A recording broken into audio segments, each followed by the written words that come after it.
With Listen to Your Heart finished, it being over 2 months since the end of Peter's season of The Bachelor, and the largest Bachelor off-season ahead of us in recent memory, it's about that time to check in on all the couples and see who's still together and who's been sliding into whose DMs.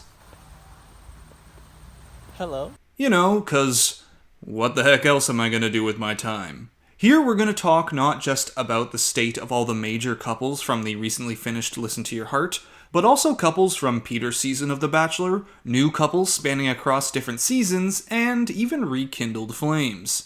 Because a lot has happened over the last few months. But first, we're gonna talk about those couples from Listen to Your Heart, because although it just ended and it seems like only 2 couples really came out of the show, a lot has changed since the filming finished and the finale aired. First and foremost, Chris and Bree are totally fine. They're stronger than ever, and have even recorded an album since the filming ended and while in quarantine. This one's titled Chris and Bree.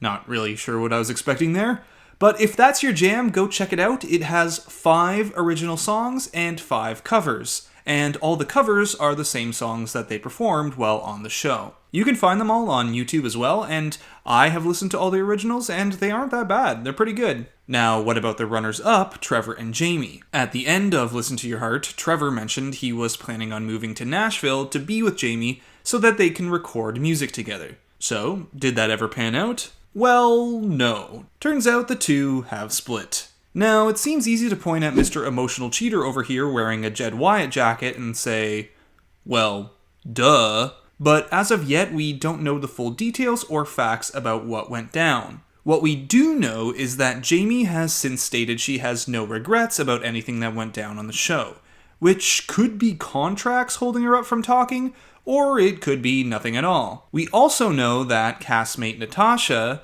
the one who came in week 2 and spilt the tea on Trevor emotionally cheating with his ex, she too has since come out to say that Trevor was indeed lying and that he did physically cheat on his ex as well. So yeah, not pointing the finger at Trevor, but pointing it in his general direction. As for Matt and Rudy, who suddenly broke up just before they had their opportunity to sing for the Listen to Your Heart crown, well, since the finale, Matt has apparently expressed remorse for his decision to walk away, saying to Entertainment Tonight, "I 100% regret what I said.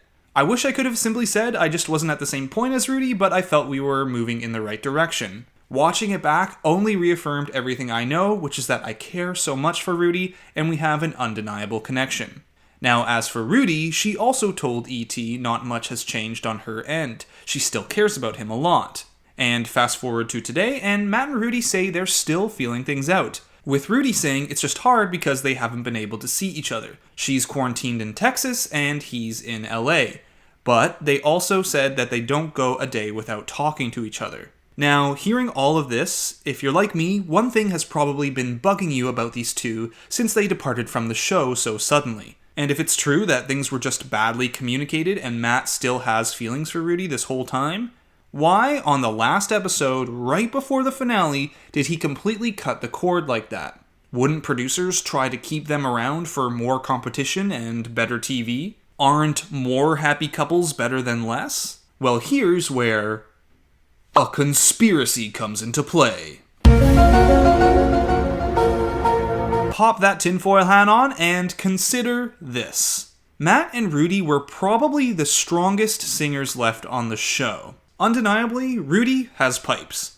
And if these two came out and performed a killer set like they did the week before, the judges might have easily decided that they're the winners. Because, really, romantic chemistry can only get you so far on stage. It's true. A dynamic performance on stage isn't just about being in love with each other. Otherwise, only real-life couples would star in rom-coms, and we'd never have believed When Harry Met Sally because Meg Ryan and Billy Crystal weren't in love.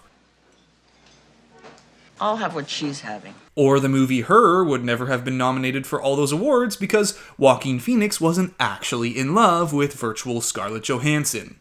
That we know of. Oh, and don't get me started on Sally Hawkins and the fish dude from The Shape of Water. So Matt and Rudy really could have ran away with this. And this conspiracy is that the people at The Bachelor didn't want that. Because what's the most important thing to any Bachelor show? Yeah, that's right, drama. But second most important is the view that The Bachelor equals a love story. And so, of course, they'd want the ultimate love story to prevail, which is Chris and Bree. So, they bring the most threatening duo down through Matt. Maybe a producer comes in and says, you know, Matt, if you're not committed to this thing, you should probably get out of here before Rudy gets strung along and you lose anyways. And then, you know, everyone's gonna hate you and you're gonna be the villain of the season. And the rest crumbles from there. But we've diverted, so let's take our tinfoil hats off. Now, before Matt and Rudy were eliminated, we saw Natasha and Ryan head home, seemingly open to pursuing their relationship after their time on Listen to Your Heart had ended. As for any confirmations on that, well, they're keeping their cards close to their chest on the official status of their relationship. But it appears as though there's something still there, as the two have been posting that hashtag Ritasha still has some surprises coming. Natasha has said to ET that since she lives in LA and Ryan is in Detroit, they're hoping for a chance to spend some time together once travel is safe again, but that they do talk on FaceTime all the time.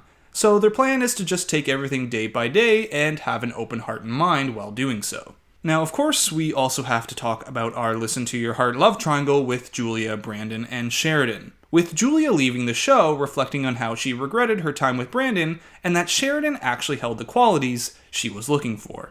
Now I know what I'm looking for is now a lot of what Sheridan was. Well, apparently her and Sheridan were in constant contact after the filming of the show ended.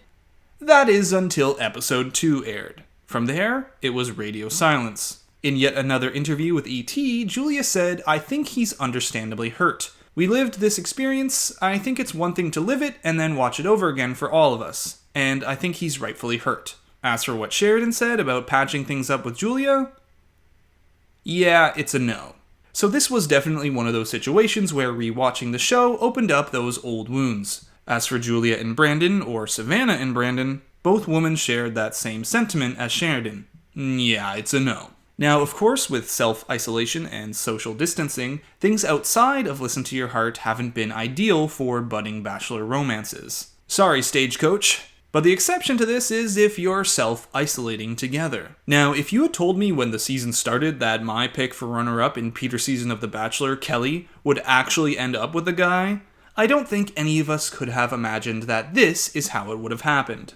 Because as the self-isolation started, pictures of Peter and Kelly together emerged. Now, at that time, everything was played coyly, and the two stated that they were just friends. But since then, they've confirmed that they are indeed in a relationship, which only adds an extra layer to the question mark that was Kelly during her season. Like, why wasn't she invited to the tell-all? Why she showed up to the after the final rose suddenly? And rumors have gone around that Kelly and Peter were actually reconnecting after his season had finished filming, but that it was all squashed when producers pulled Madison back in to have her reconnect with Peter for the finale. And if this were true, it might explain the whole craziness that was Peter's after the final rose. Why Peter seemed so sad, why he and Madison broke up basically the next day, and why Barb was so extra. But hey, when it comes to Kelly, she's Barb approved. And honestly, I hope they're happy. I'm wishing them no ill will here, but oof, someone needs to destroy this picture. Run. And these two are not the only surprising couple to come out in the last few months. This next one involves Victoria F., who fans noticed began posting pictures from Iowa. Now, what was she doing in Iowa? Well, many quickly caught on that Iowa is where former Bachelor and current farmer Chris Soules is from. And when Victoria F. began posting pictures here with the hashtag #FarmLife, it was all but confirmed. Not to mention another shot of her in Chris Soules' living room. Yes, apparently the 38-year-old ex-Bachelor slid into Victoria's DMs after viewing the show because, you know, he couldn't get enough of this. Are we smiling at me? No, I can't. I'm not kidding. Now, who knows how serious these two are, but this one was one I don't think any of us saw coming. Alright though, we are going to tone it down just a little bit here because there's one more relationship that I wanted to address. Mostly because I felt that people who know all about these quarantine connections would find it strange and possibly glaring if I left these two out after talking about Peter and Kelly and Victoria and Chris. And that's Hannah and Tyler, who were together when the stay-at-home orders began and spent 2 weeks isolating together, but are not together now and really never were, citing that they're just friends. But that's not what this is about. I know a lot of the Bachelor world is talking about Hannah Brown's use of the N-word in an Instagram Live video. I saw the video, I saw the subsequent video, and her eventual apology. And when I saw it, I honestly just felt horribly disappointed, on top of other emotions. I really hope this is an opportunity for discussion and growth all around, because this thing is more than just about Hannah Brown. So that's it for this video on Bachelor Nation couples, and well, just the general state of Bachelor Nation right now. I hope you enjoyed it. There's more content on the way this Bachelor off-season, so be sure to stay tuned. And until then, Bachelor Fantake, out.